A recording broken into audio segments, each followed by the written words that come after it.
അതിന് എല്ലാ രീതിയിലും ജനങ്ങളുടെ ഭാഗത്തുള്ള പിന്തുണ ഞങ്ങൾ പ്രതീക്ഷിക്കുന്നുണ്ട്. മുമ്പും ഇത്തരത്തിലുള്ള തോൽവി LDF കേരള ചരിത്രം നോക്കിയാൽ നേടിയിട്ടുണ്ട്. പക്ഷേ കണ്ണൂരിലെ പാർട്ടി കോട്ടകൾ നിലമ്പത്തി വീഴുന്ന കാഴ്ച കാണേണ്ടത്. അല്ല, എല്ലാ കാര്യങ്ങളെ സംബന്ധിച്ചിടത്തോളം വളരെ വിശദമായിട്ട് പരിശോധന വേണ്ടതാണ്.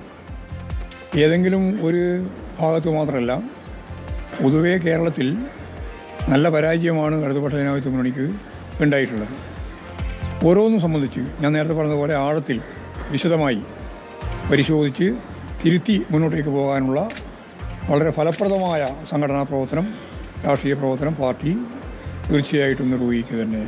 TK. Govindan, G. Sudhakaran, KV Kunhikrishnan അടക്കമുള്ളവരുടെ കാര്യത്തിൽ പാർട്ടിക്കൊരു തെറ്റുപറ്റിയെന്ന് ഈ ഘട്ടത്തിൽ തോന്നുന്നു. അല്ല, അതെല്ലാം സംബന്ധിച്ച് പരിശോധിക്കേണ്ടതാണ്.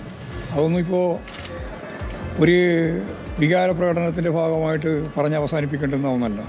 അത് സംബന്ധിച്ച് ഞങ്ങൾ വളരെ വിശദമായിട്ടുള്ള പരിശോധന നടത്തിയിട്ട് എന്തൊക്കെയാണ് അതിൻ്റെ ഭാഗമായിട്ട് ഞങ്ങൾ ഉൾക്കൊള്ളേണ്ടത്, എന്തൊക്കെയാണ് ഞങ്ങൾ തിരുത്തേണ്ടത് തുടങ്ങിയിട്ടുള്ള കാര്യങ്ങളെല്ലാം കൃത്യമായ ധാരണയോടുകൂടി ഫലപ്രദമായ നിലയിൽ തന്നെ പാർട്ടി സംഘടനാ പ്രവർത്തനത്തിലൂടെ മുന്നോട്ടേക്ക്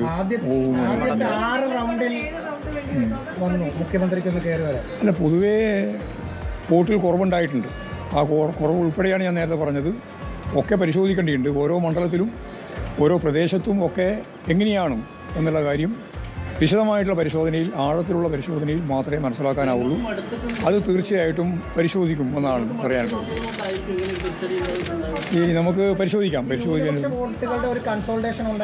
ഏതെങ്കിലും ഒരു മേഖലയിലുള്ള ഏകീകൃതമായ അല്ലെങ്കിൽ കൺസോളിഡേഷൻ്റെ ഭാഗമായിട്ടാണ് എന്നൊന്നും നമുക്ക് പറയാൻ സാധിക്കുന്നതല്ല. അതുൾപ്പെടെയുള്ള മുഴുവൻ കാര്യങ്ങളെ സംബന്ധിച്ചും ഞാൻ നേരത്തെ പറഞ്ഞതുപോലെ അതിൻ്റെ എല്ലാ വിശദാംശങ്ങളും ചേർത്ത് പരിശോധിച്ച് അതിൻ്റെ റിവ്യൂ എന്നാണ്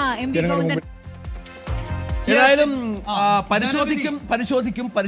പരിശോധിച്ചുകൊണ്ടേയിരിക്കും.